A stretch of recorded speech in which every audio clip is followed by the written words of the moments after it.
Welcome, everyone. This is the DWR, Draft Critically Overdrafted Groundwater Basins Information Webinar. We would like to let you know that this webinar is being recorded. Every participant in this webinar is on mute except for the presenter. We are scheduled to go for 2 hours, and the presentations will take about 45 minutes, so we'll have an hour and 15 minutes for question and answers. We want to address all questions, and if we do so, we'll be able to possibly end early. We will have a question and answer session after each presenter during the webinar, so please send your questions during their presentations. We will also have a final question and answer period at the end of the webinar. To submit your questions, please use the question box in the webinar toolbar. That should be underneath at the very bottom of the toolbar on your GoToWebinar toolbar. After the webinar, you can send your additional questions during the 30-day comment period to the Sigma email. That email address is sgmps@water.ca.gov.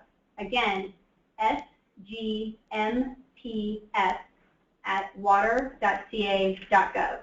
We'll also have a slide with that email address at the end. We'll try to answer all your questions today via the webinar. If your question is not answered, please send it to the SGMA email address, but please note we are not monitoring that email right this moment.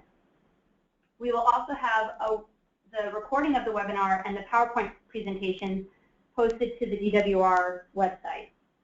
I'm now going to introduce Mary Scrubbs, who is the Supervising Engineering Geologist for DWR, and she'll provide the welcome introductions and background information for our webinar. Mary, take it away.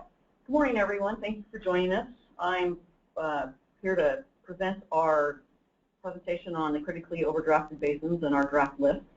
We're going to split this presentation into 3 parts. So joining me, we also have Tim Ross, the Senior Engineering Geologist out of the Southern Region Office, and then Dane Mathis, who's the Supervising Engineering Geologist out of our South Central Region Office in Fresno. I will be covering,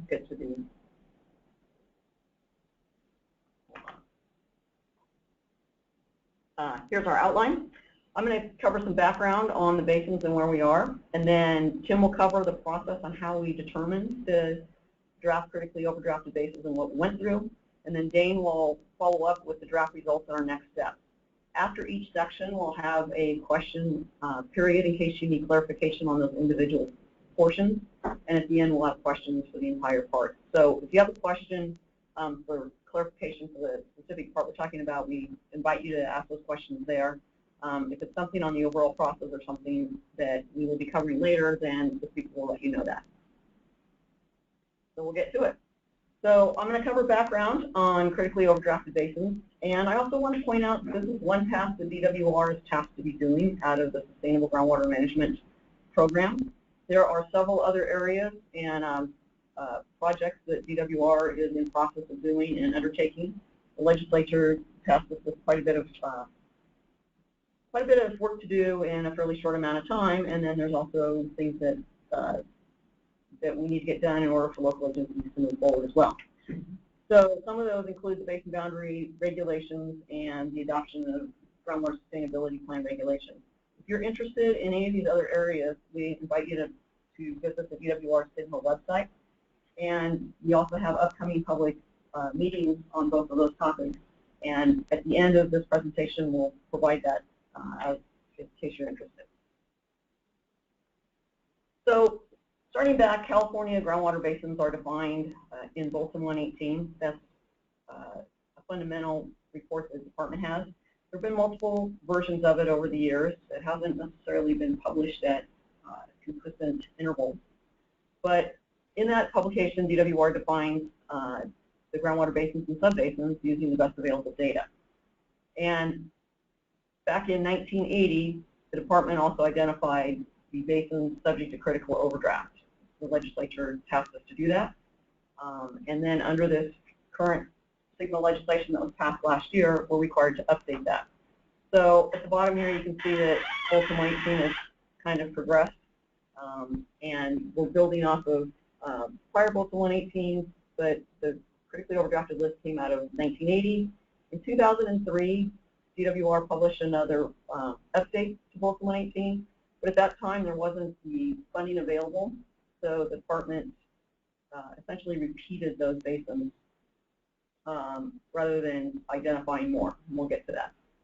So this slide shows you a little bit of the progression. In 1978, the legislature tasked DWR with identifying basins subject to critical overdraft.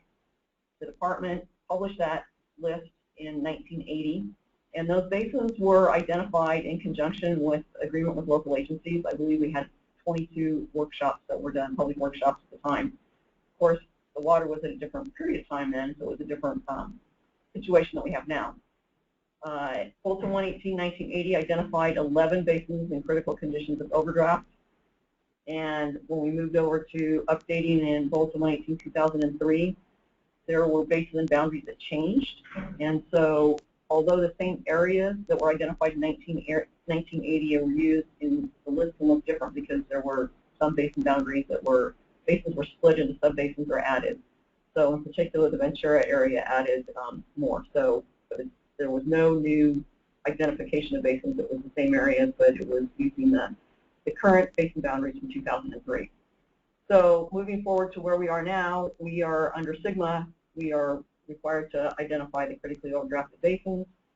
We plan to, right now, we're at the early stages, so we've got our draft list that we're presenting today, and we're public comment, and then we will publish that on our website, and then we will also publish it in the next version of Bulletin 118. The Water Code requires us to do that. So back to Bulletin 118, critical conditions of overdraft. There was a definition in there. It's on the slide here. I'll spare reading it all, but basically it's resulting in significant adverse overdraft-related environmental, social, and economic impacts. So the map on the left shows you the areas of where those 11 basins were identified in 1980. And then an example on the right is a hydrograph and showing where you can have declining groundwater levels. When looking at Bulletin 118 and looking at critical conditions of overdraft, actually, let me back up a little bit. The code requires us to identify the basin subject to critical overdraft. And so we are calling it critical conditions of overdraft because subject to could be a situation that may or may not be happening. So during this version, under SGMA, we're calling it critical conditions of overdraft. And Tim will get into how we define or what period we're talking about, but it's a condition that's actually there rather than being subject to something. So adverse impacts from chronic lowering of groundwater can result in several conditions. So things that were identified back in 1980, which are also carrying through into our current work, could be land subsidence, seawater intrusion, degradation of groundwater quality, chronic reduction of groundwater levels, reduction of groundwater storage, or depletion of surface water from lowering groundwater levels. So the list that came out in 1980, this list that's shown here is the version from 1980, the 11 basins. The Ventura Central Basin now is not one single basin that it was back in 1980. In 2003 version, there's multiple ones, so that's what it moved on. So under SGMA, we want to update the critically overdrafted basins. And the reason for that is the ramification of having a critically overdrafted basin is the local groundwater sustainability agency would be required to submit their groundwater sustainability plan by January 31st, 2020. That plan is due 2 years earlier than the basins, the high and medium priority basins that are not determined to be in critically overdrafted conditions. So as the code says, that's what we're trying to do. And then here's the citation from the water code. And this also, water code section 12924, which has been in the water code for a long time, at the very bottom you can see it requires the department to identify basins that are subject to critical conditions of overdraft. And we're required to publish those in Bulletin 118. So this is where we are, and that's where it's taking us to today. And kind of the short background on critically overdrafted basins. I want to know if there's any questions. There's a question here. So this is Dane Mathis. Sorry, just letting you know that we did receive a couple of questions. The ones that have come in right now do not appear to be reflective of the background. So perhaps we could address these at the end along with others. Okay, so there's a question. If you want. Yeah. There's a question, will DWR be willing to attend a public hearing on a newly defined critically overdrafted basin if requested, to explain to the public the rationale for critically overdrafted basin and what it means to basin stakeholders?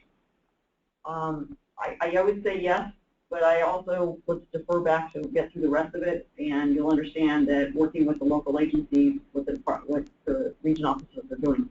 So we have been working with that, and if that's what we need, I would say that we would certainly take it into consideration.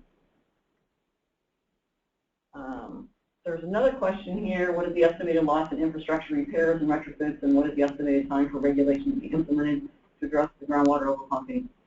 That's a much larger question, and that really falls under the overall umbrella of the SGMA Act.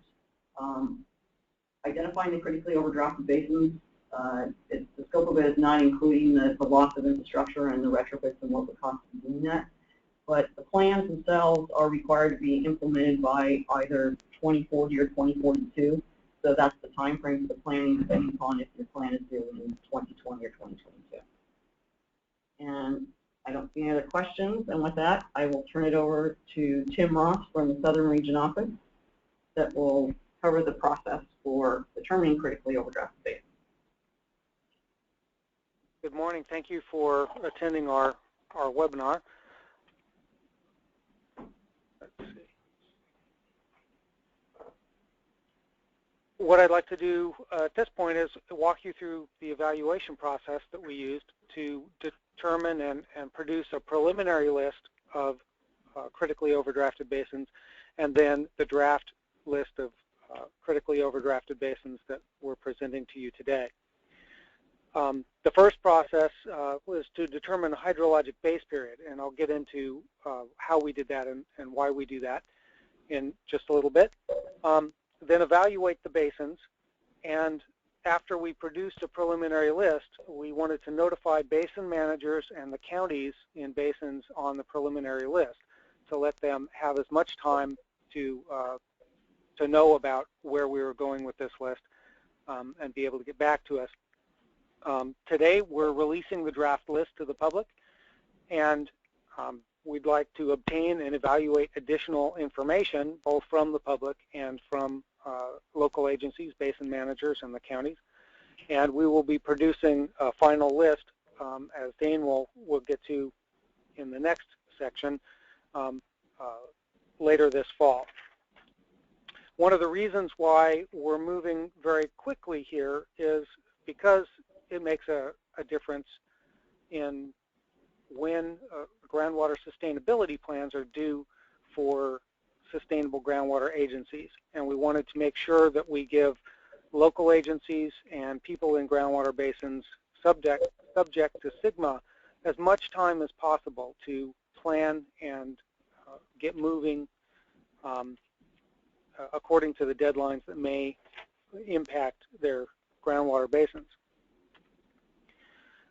So a hydrologic base period. The point of a hydrologic base period in evaluating critical overdraft is we want to evaluate the groundwater conditions and management of a groundwater basin on a long enough time scale to answer or average out short-term water supply variations. We don't want to look at a very short time period and what's going on. We want to make sure that we're looking at management over a long enough time period to average out those variations. One assumption that we make is that precipitation and precipitation patterns are a proxy for water supply conditions. And so we'll be looking at the rain patterns and rainfall precipitation patterns. Another key point is that we're working on a statewide scale. So we're looking at 515 groundwater basins throughout the state of California, so we need a statewide base period to look at. And again, the point is to try and approximate long-term average water supply conditions. So in picking a hydrologic base period, we want to make sure that our base period includes wet and dry years, wet and dry cycles. We want the base period to have the same mean precipitation, or very close to it, as the long-term mean, and we want it to be applicable, hopefully, statewide. We want this base period to be outside of the recent drought period. Included in SGMA legislation, Water Code Section 10721, is the idea that overdraft during a period of drought is not sufficient to establish a chronic lowering of groundwater levels. Chronic lowering of groundwater levels being one of those potential indicators or significant impacts that might put a groundwater basin into a designation of critical overdraft. So we wanted our base period to come up as close to the start of the current or most recent drought conditions, but not be incorporated in with that time frame. We put together a hydrologic base period and then consulted with our state climatologist. Our state climatologist and our groundwater team determined that the best base period was 1989 through 2009 on a statewide basis. And again, CASGM data is not included in this base period. CASGM data start about 2011, and our base period ends at 2009, so that we don't get into the current drought time period. So how did we do this? This plot that you see before you is a plot of cumulative departure from mean precipitation. The precipitation record is good back to about 1895 for California. What you see here, each point on this graph represents the difference and change from a particular year's precipitation compared to the long-term mean precipitation for the entire record 1895 through 2014. So when you see a movement going upward on the graph, that indicates that particular year. Here, if we start at 1980 and we go up to 1981, that water year experienced, 1981, experienced higher than the mean precipitation. And so we plot the cumulative departure as going upward on the graph. So where you see the line going downward on the graph, that is an indication of a time period where precipitation was lower than the mean or lower than average, and where the line is going upward on the graph, that's a time period where we had wetter than average or mean conditions. Another point to show here is our base period, here shown in the purple line from 1989 to 2009, starts at a point in this cycle where 3 years of lower than average precipitation have occurred and ends 3 years after 3 years of lower than average precipitation. The reason for this is to try and average out or approximate the amount of water moving through the hydrologic cycle. So it's the same moving through the hydrologic cycle at the beginning and at the end of that time period. We're trying to average out all the changes in the precipitation or water supply cycle.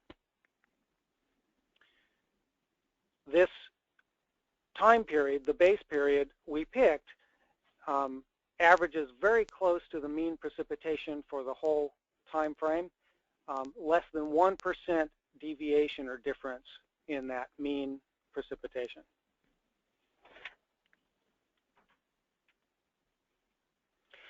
So our process was to first look at this hydrologic base period and look at all of the groundwater elevation data available to DWR for all of the 515 groundwater basins in the state.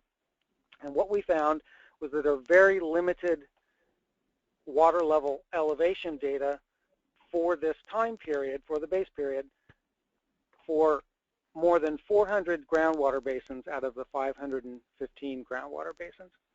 More recent data from the CASGEM program covers many more of these basins, but those were outside of our base period, and so we could not use them for this analysis.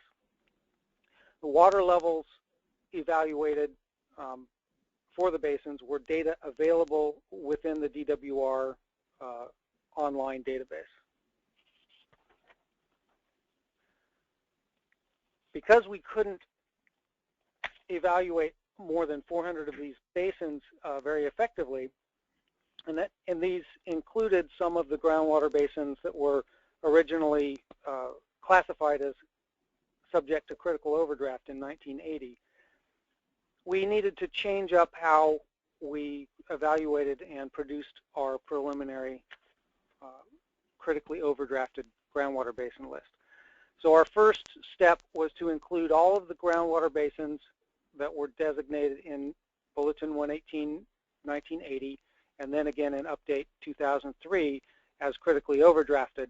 So we put those on our 2015 preliminary list.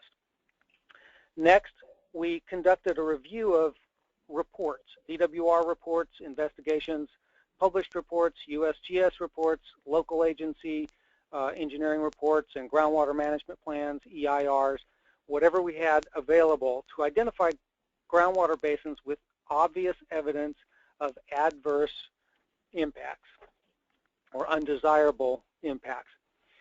Then, with this preliminary list, we invited local agencies to provide data and information to DWR to reevaluate and assist us in identification of additional basins or removal of basins from that list, where the local agencies may be able to provide us information that was not available at this point in our DWR database. What undesirable impacts or adverse impacts were we looking for? We're looking for obvious chronic lowering of groundwater levels, obvious reduction of groundwater storage or seawater intrusion, water quality degradation related to overdraft effects, land subsidence, or depletion of surface water related to overdrafting of a basin. Any one of these could place a basin in the critical overdraft category, but what we found that there are really 4 of these obvious undesirable impacts that show up, and most basins on the draft list show more than one of those impacts. Those impacts that we see are chronic lowering of groundwater levels, water quality degradation related to overdraft, land subsidence, and seawater intrusion.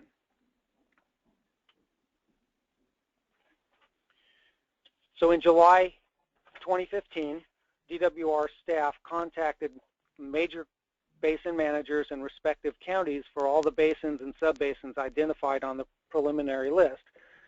The local agencies were provided the opportunity to present additional data for reevaluation of the critically overdrafted status of those basins. We did have some basins and subbasins that were removed from the preliminary list based on that information provided to us by the local agencies. On August 19th, DWR provided a draft list of critically overdrafted basins and a summary of the process to the California Water Commission. DWR is still anticipating meeting with local agencies for a few areas that we haven't been able to reevaluate yet. Are there any questions about the process that we went through to determine this draft critically overdrafted list? Tim, there's a question that came in, and it's with the referring to Indian Wells Valley specifically. And I'll kind of briefly go over it, but I think Elaine, who submitted this, that I recommend that you talk to Tim in our Southern Region office, and specifically because it is basin specific. But it is, it says that DWR is working with counties and districts, and the district in Indian Wells doesn't cover the agricultural areas. The county supervisor wants ag gone. Our ag community uses less water than we did in 2012. And now DWR is considering critically overdrafted for Indian Wells Valley Basin. Is this based on ag use or something else? Please explain. So, Elaine, I invite you to talk to Tim, who's in our, just spoke, and he's our Southern Region office, and that's where that basin is. And as you'll see later on, this is where we're looking to get information, if we don't have it, to either to reevaluate where our basin goes. Tim, do you want to add any more to that? The determination for Indian Wells Valley, we looked at materials, particularly EIR, that's posted on the county website, which outlined several impacts in the groundwater basin, including chronic lowering of groundwater levels and impacts of degrading water quality related to pumping in the basin. We did not make a determination specifically from any particular type of groundwater use, ag or municipal or industrial or any other direction.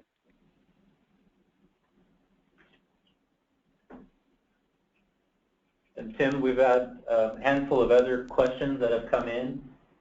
I think we could maybe work together. I'll just put out the first one to you. The question is, how is the groundwater quality taken into account when ranking a basin as low, medium, or high priority? We did not look specifically at whether groundwater basins were high, medium, or low priority. What ends up turning out is that all of the groundwater basins on our draft list are either high or medium priority basins.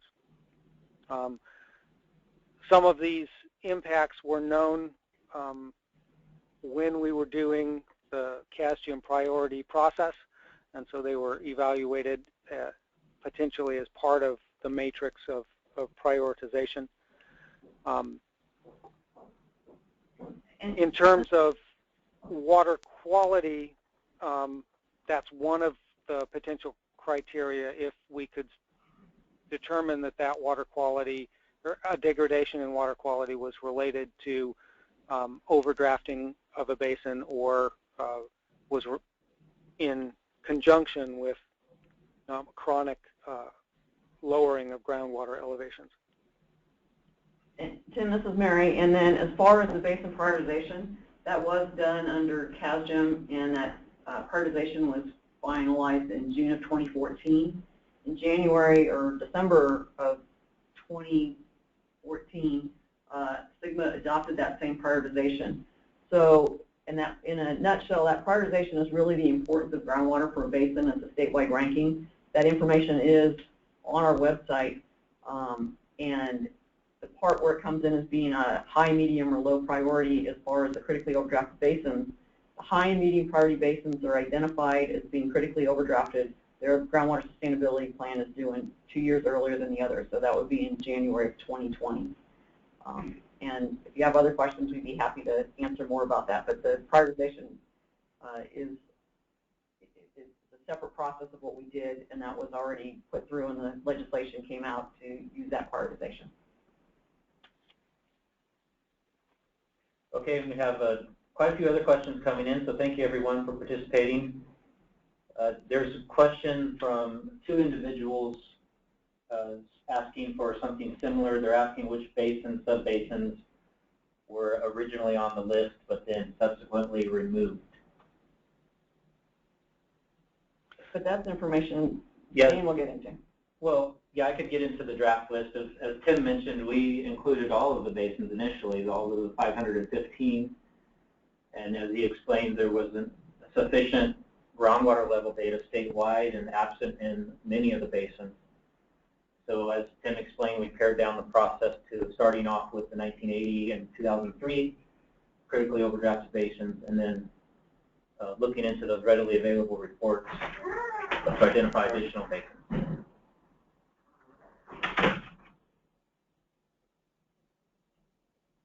So another question here, Tim, is related to the base period selection. The statement says here, my confusion arises from the fact that SGMA requires sustainability planning based on basin conditions after January 2015. However, the overdraft conditions are based on 1989 to 2009. How do we reconcile these two timelines? Good question. The determination of critical overdraft is based on what's been happening in the basin in the past, excluding operations or management during the current drought.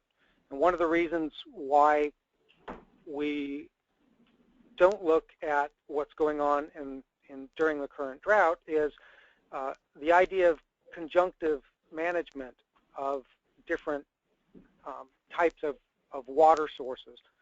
The idea of conjunctive management is that you use a groundwater basin to store water when you have surface water available, and then during times of drought when you don't have as much surface water available, you use that stored groundwater to supplement and smooth out and make more reliable your water supply to the people in the groundwater basin.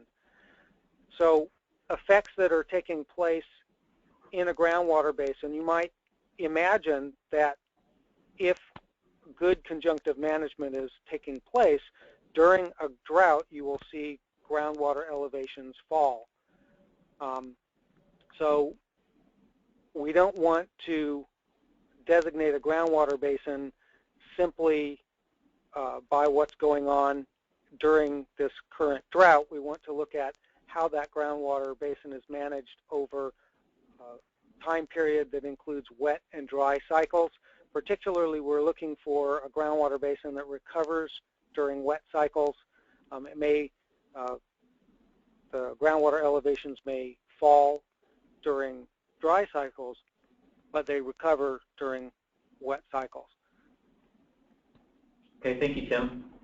Of course, we have a handful of more questions. Perhaps some of these might wait until after my section or at the end, but they have one here of what agencies were contacted as part of this process. We contacted people in all of the counties that overlie any of the groundwater basins or subbasins that we had on our preliminary list, as well as the public local agencies that we are aware of in groundwater basin, the major groundwater management agencies that we've been interacting with in the past. Many of these we have contacts through our CASGEM program or other DWR programs.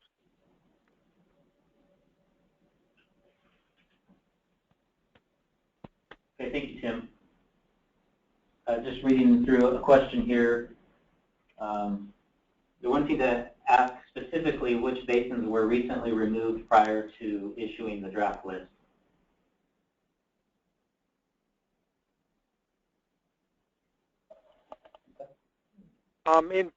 We could cover that in the results section later.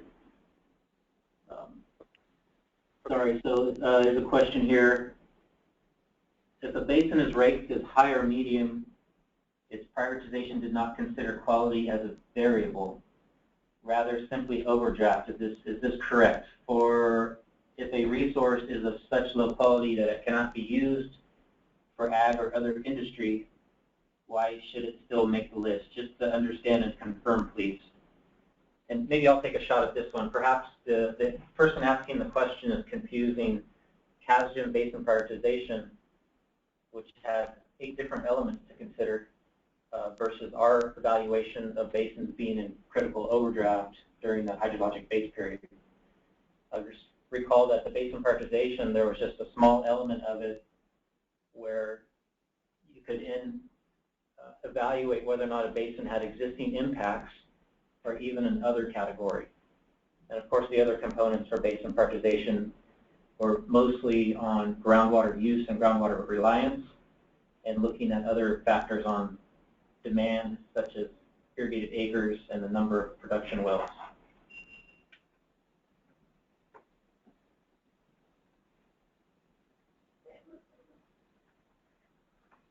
Okay, and I think some of these other questions that are coming in, we can cover them as we move on. As Zane goes and covers his, they're not specifically clarification on Tim's part.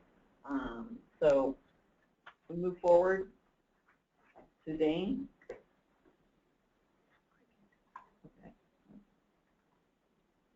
Okay, thank you, Mary.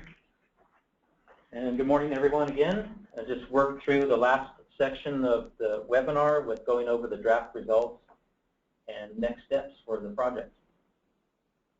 And here's just a statewide map prepared of those draft 21 basins as they were identified as of August 6th. And the results, besides the basins that were carried over from the 1980 and 2003 designations, we had 9 new basins that are proposed to be included. 4 of the 9 are in the Central Coast area. 3 of those are primarily added on due to seawater intrusion noted during that hydrologic base period, and also for the Paso Robles area due to the groundwater depletion and lowering of groundwater levels. The balance of the 9 additional basins, 3 of those are in the San Joaquin Valley. Those were added on due to notable subsidence that have occurred at or around the hydrologic base period. And then also 2 in the southern region, Indian Wells Valley, due to steady groundwater elevation declines and loss of stored groundwater. And then Borrego Valley due to also steady groundwater elevation declines. I think on the next slides we have just some maps of the whole entire list of the basins. This map is just reflective of those in the north central and south central regions of the state. And this map here is for the southern region, indicating the basins that are in that area. And these will be made available online later on after the webinar.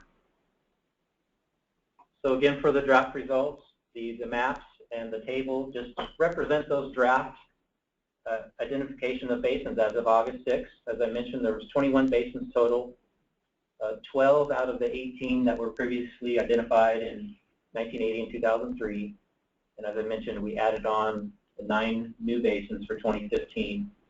And just to note, all 21 of these basins are also high or medium priority basins, as we already discussed, the CASGIM basin prioritization ranking.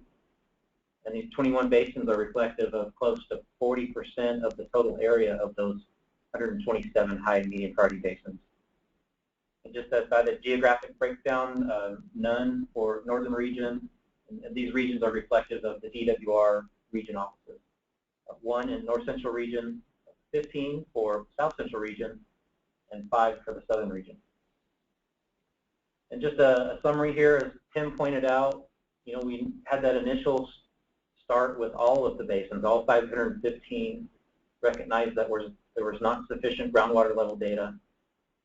And so the next step was just to start off with all of the basins from Bulletin 118, 1980, and Update 2003.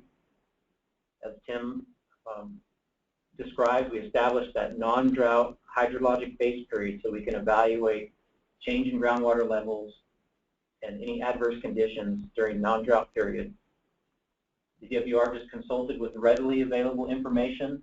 These were reports that we had available, other published reports, maybe from USGS or even from groundwater management plans or EIRs.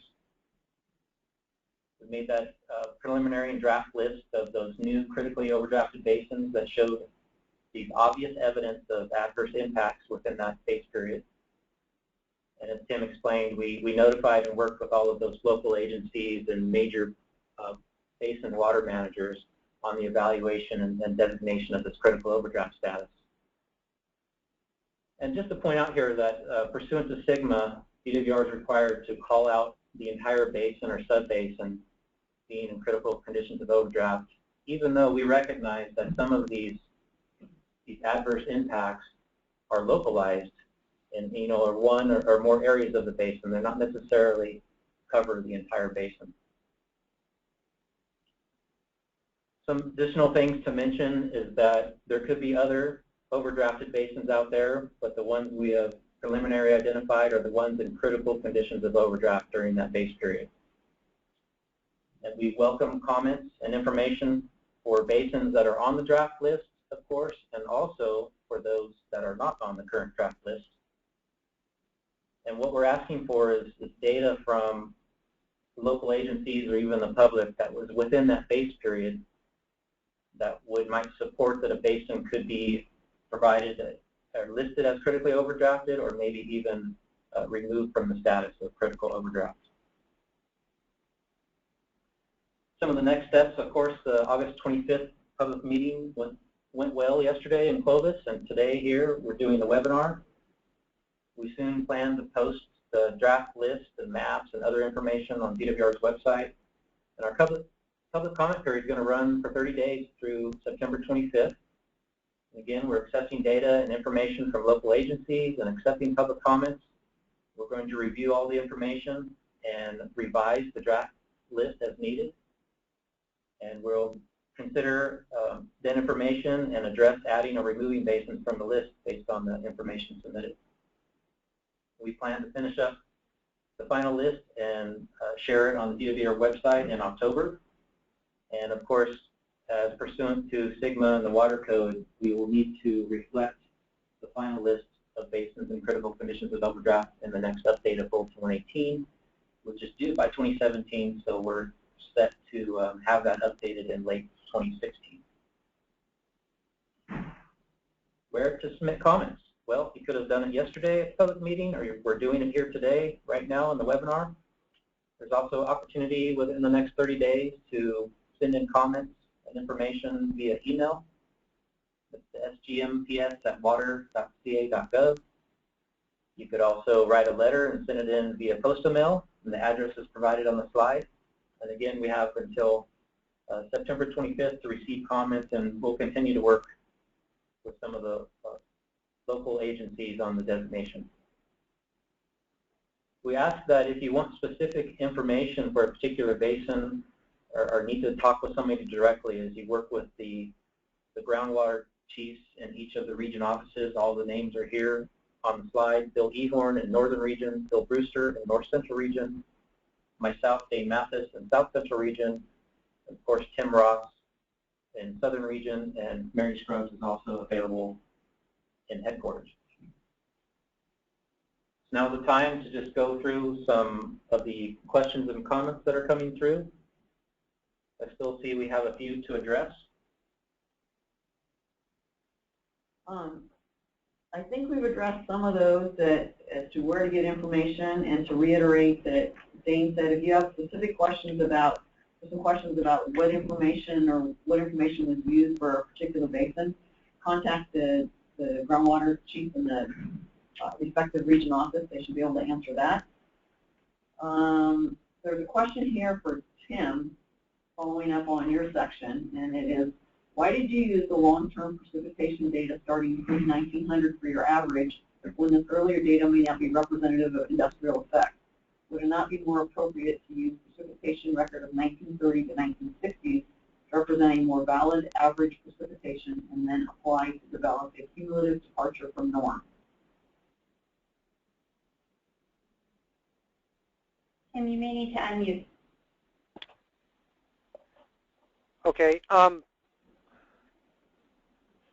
see if I can control things. I'm going to go back to the slide showing the precipitation cumulative overdraft or cumulative departure. One of the things that we see is that we have several different cycles in precipitation patterns through California. And so there's at least one precipitation cycle that you can see is somewhere on the 40 to 50 year time frame, and we would want to capture that, at least that amount of time, in our long-term precipitation record. We chose the largest precipitation record that we could come up with for the state of California in order to get the best long-term mean that we could. So we felt that that long-term mean was more appropriate than starting at any particular point within the record that we have. If we started in, say, the 1930s, we would see that we would have a different mean, because we would start with a large, higher than average or higher than mean set of years between the 1930s and mid-1940s. So we felt that the longest precipitation record was most appropriate to look at the long-term mean.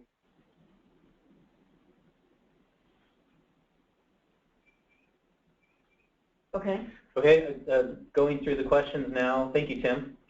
I think I addressed this earlier. The question is, what if a subbasin is critically overdrafted in a portion, but not the entire subbasin? So that was noted. Of course, SGMA requires us to call out the entire basin, and even though these undesirable adverse impacts may be occurring at localized areas. Another question on what does this mean for the Groundwater Sustainability Plan, GSP development process. Well, at first take, it means that the GSP is due 2 years earlier in 2020 rather than in 2022. Other than the elements of what's required in a groundwater sustainability plan, of course, DWR is working on those draft regulations now. That's just part of the management, what gets developed in the plan to handle those particular areas of concern. So for the person that asked that question, just look for the groundwater sustainability plan, possibly the draft discussion papers that are on our DWR website, and also for the upcoming draft regulations that are out late this year. There's a question here about, we understand the process, but we're asking which basins were recently removed prior to publication of the draft list. Some of the basins that were removed were down in the Ventura area because the Ventura Central Basin was such a large basin, and there are still 2 basins on the list, but other basins were not within there. So, but if you have a concern about a basin that you think should be listed, we invite you to let us know and provide the data, because as Dana said, we will reevaluate based on what is submitted to us if basins should be removed from the list or if basins should be added to the list. There's also some questions about where is information, when will it be up on the DWR website. We're hoping to get it up this afternoon. I don't believe it's there yet. If you want to see the list, the draft list and the maps right now, they are posted on the California Water Commission website in the agenda package from the August 19th meeting, and I believe it was agenda item number 9. But hopefully we'll have, that just has the maps and summary information and the list of the basins that are on the draft list. But we should hopefully have the website up this afternoon or tomorrow. Thank you, Mary. Could you also address the question on how will those stakeholders be engaged in the update of Bulletin 118? Okay, that's a broader question. Bulletin 118 will be updated. The components, the critically overdrafted basins, and another component that's required to go into Bulletin 118 are the revised basin boundaries. So engagement on that part of the update would be like engaging today and making comments on the critically overdrafted basins, And then we encourage you to be engaged in the updating the basin boundaries. The development of the regulations are going on right now, and we need to get to that list of where those workshops are. We can show them that. Okay. And also, when the basin boundary regulations are out next year, then making those updates. The results of that will be published into Bulletin 118. As Bulletin 118 goes on, there probably will be public input and information, and the interim one will be pulling in information that's already there, like this. I'm sure we'll probably be including the basin prioritization that was already completed back in last year. So a lot of these elements are being, the input is being done as the elements are being put together or being developed and drafted and then finalized, and then the final product will be rolled into Bulletin 118. Okay, thank you, Mary. I could take the next one. The question on if an entire subbasin is not in critical overdraft, does the non-critically overdraft area need to request a basin boundary modification? Well, the short answer is no. There's no requirement for a non-overdraft area to request a basin boundary modification.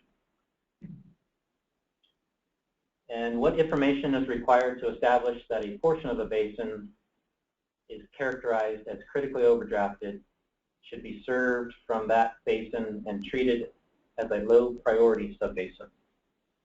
So I think we touched upon this before with the previous question. There seems to be some overlap, some people thinking that their basin prioritization might be closely or directly linked to establishing a basin in critical condition of overdraft. And just keep in mind there are two separate processes going on, and a basin in critical overdraft is one component of having it ranked, a particular ranking for the basin prioritization. And there's another question here. Excuse my ignorance, but what is the real-life impact on a business that is currently pumping water from a critically overdrafted basin? Will there be a mandated reduction in pumping? The impact of being critically overdrafted is the groundwater sustainability plan is due in 2020 versus 2022, and that'll be January. As far as the impact and any control of pumping, the groundwater is managed at the local level, so the formulation of the groundwater sustainability agencies is going on currently. Those GSAs need to be developed and identified by 2017, and then the GSA or multiple GSAs, depending on how they decide to configure it, will be developing the groundwater sustainability plan. So if there is mandated reduction in pumping, or if something happens, that will be coming from the local agency, the groundwater sustainability plan, or in some cases, I think some counties are looking at some moratoriums or things. So you need to, depending upon where you are, it will be at your local level there. That would not be coming from DWR. Okay, and going back, the same requester was following up with a question on what is the process for submitting the information, and it looks like it reflects back to the issue as a portion of a basin not being critical overdraft, being treated as low priority. So if you have some information, again, within that hydrologic base period that you want to submit to DWR to consider, please do so. In accordance with SGMA, once the department does a round of basin boundary modifications, we are also subject to revising and redoing the basin prioritization. So we'll be doing, during that process, we'll also have opportunity for public comment and to interact with DWR and provide us more detailed information for basin prioritization. Another question that I can take is there an objective standard or definition of critical condition of overdraft that we're using? Well, as Mary pointed out, we have the definition from Bulletin 1980, essentially carried over to 2003. And now we also have some additional guidance provided us in SGMA with evaluating undesirable impacts. Specifically, we have the definition of chronic lowering of water levels that Tim pointed out. That we can evaluate the chronic lowering of water levels within drought periods. In Chapter 11, State Intervention, 10735, we also have the definition of condition of long-term overdraft that helps DWR, gives guidance for evaluating basins in critical conditions of overdraft. I know there was another somewhat related question about water code.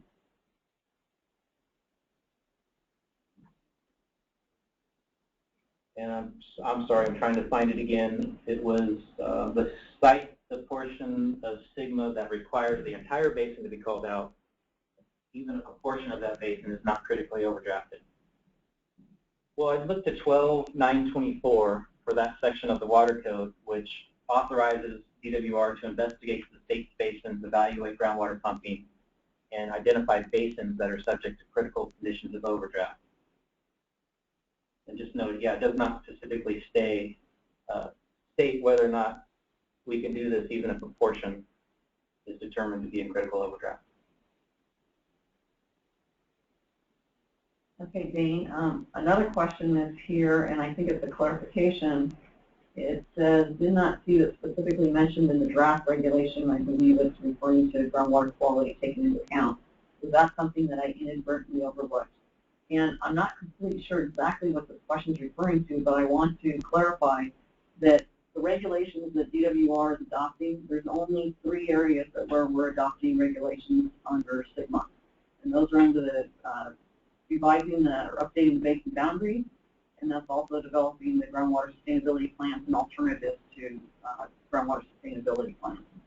So I don't completely understand your question, but there isn't we don't have a draft regulation. The only draft regulations that are out are the basin boundary update. And there's another question here about when and where to download a copy of the presentation. It will be posted on, when we have the website up, it will be posted there as well. So not only the maps, but we'll have the presentation there. Looks like there's a question here for Tim. And the question is, Tim, where was the precipitation record taken from? The precipitation record was taken from the Cal Climb, I believe it's .org website. It has average precipitation on a statewide basis as well as on regional averages.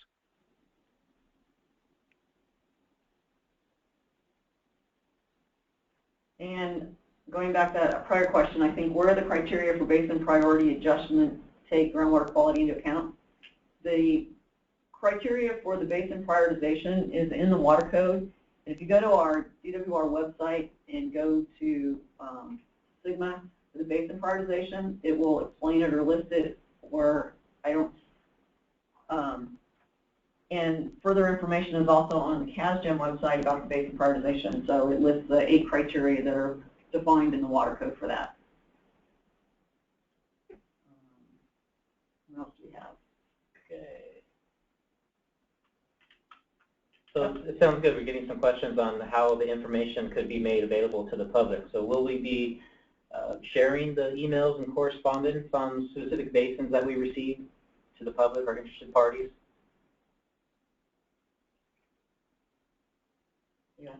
Yes, Mary, could you address that, please? I missed the question. Will emails and correspondence regarding specific basins that you receive over the next 30 days be available to interested parties so they can track whether a basin has been asked to be reconsidered or removal from or addition to the list? We don't have plans of specifically doing that. The public comment period, we're not required to do it. We're trying to get the information. So if there's a particular basin you have interest in or you want to know what's going on, I suggest contacting the groundwater contact that we have in there for the respective area, and we can let you know where we are, what we have. If a basin gets added or removed, we need the data to be able to support it. So in a lot of cases, we just don't have all the information statewide, so that's why we're reaching out to local agencies, counties, public, etc. And then there's another question here. Oh, is it correct to say that recent subsidence is not a factor in determining critically overdrafted basins? Yeah, I can take that one. Subsidence is a little bit tricky because there is an expected lag time from when the particular portion of the aquifer is dewatered and some compaction occurs and results in ultimate subsidence of the land. There could be a delay on that, but you're right. We're trying to stick within that hydrologic base period that Tim had described. And even beyond subsidence, even the declining water levels that we know of and have expected to occur during the last 4 years of drought, not considering those. Okay, thank you, Dane. There's another question here. In the Salinas area, it seems you have listed specific aquifers. This year, many folks drilled deeper. Will the deeper aquifers be listed? Actually, we didn't list aquifers. We listed it by the groundwater basin. And Dane, do you want to? Yeah, that particular sub-basin, the 180-400 foot, the name of it includes the main aquifers in the area. But we're still sticking to a basin defined in Bulletin 118 as a alluvial aquifer or stacked series of alluvial aquifers. So in a roundabout way, the deeper aquifers or any production zones for a basin will be accounted for. Thank you. Here's not a question, but there is an announcement. The Groundwater Resources Agency is holding a Groundwater Sustainability Plan workshop on September 2nd in Modesto, which will include DWR and State Water Resources Control Board staff with the Groundwater Resources Association. So if you're interested, we encourage you to go to their website at www.grac.org if you're, to get more information and registration on that.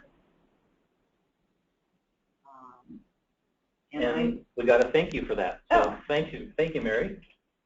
That's our public service message. Thank you, everyone, for all the great questions. I think we could maybe start to wrap it up. I'm not seeing any other questions that are coming in. So if you have any last-minute thoughts, please share those with us, and hopefully we can address anything you're concerned about.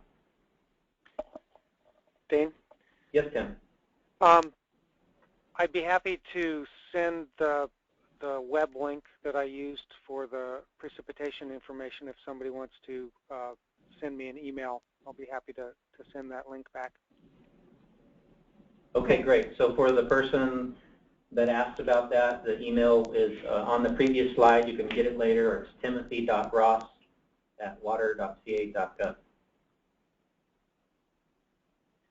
Okay, and some other wrap-up information. I know we've said it, but we'll try and, in case anybody missed it. The information we have today, including the maps, the list, the presentation, will be posted on the DWR website. We were hoping to get it up earlier, but we've been a little busy. We've been on the presentation circuit and things. So hopefully, if it's not today, it should be done the next day or two. So stay tuned on that. If you do have more questions, or if there's information or if something comes later, we encourage you to contact the groundwater chiefs in each of the region offices, in particular for the area of your basin that you have questions about. Or if you have other questions, you can contact me. Those contacts are on the website. They're also on our website under general groundwater contacts and stuff. So finding, and then Tim would be Southern Region Office. So there's the 5 basins in the Southern Region Office. And that would also include the Indian Wells Valley is in Tim's area. Dane has most of the other ones in the South Central Region Office. And then there's one basin that's in the North Central region that would be Bill Brewster. But if you have questions or comments on what's on there or what you think we should be adding in the information, we encourage you to contact us and let us know. And we ask that comments and data is submitted to us by September 25th, and depending upon the extent of the comments we receive, we will reevaluate. So we plan to wrap this up in October. And then what we have for the final list of critically overdrafted lists in those agencies and areas would know that their groundwater sustainability plan would be due in January of 2020. And that same information would be put into Bulletin 118 when that next update is published. But we would not be reopening this discussion. This information, once we finalize it, that's what will go into Bulletin 118.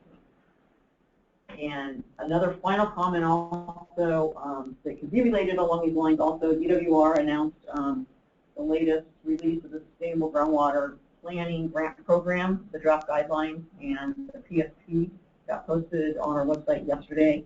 There are meetings in Fresno, Riverside, and Santa Rosa in late September and early October, September 29th to October 2nd. So I encourage you to check that out, and that's right off that came out yesterday. Dane and Tim, any final closing comments? Just from me, thank you all very much for tuning in, and my contact information is there, and please don't hesitate to contact me if you have any further questions. Thank you as well, and I'd like to reiterate what Dane said. Please contact me if you have any questions on any of the basins in southern region or what I presented in my part of the presentation. Okay, and this is Mary, and I appreciate your time and giving us the opportunity to provide what we have. And as we said, if you have questions, let us know. We're trying to work through this and move along. On that note, we will conclude the webinar and look forward to sharing this with you on the website. And take care, everyone, and have a good day. We are ending early.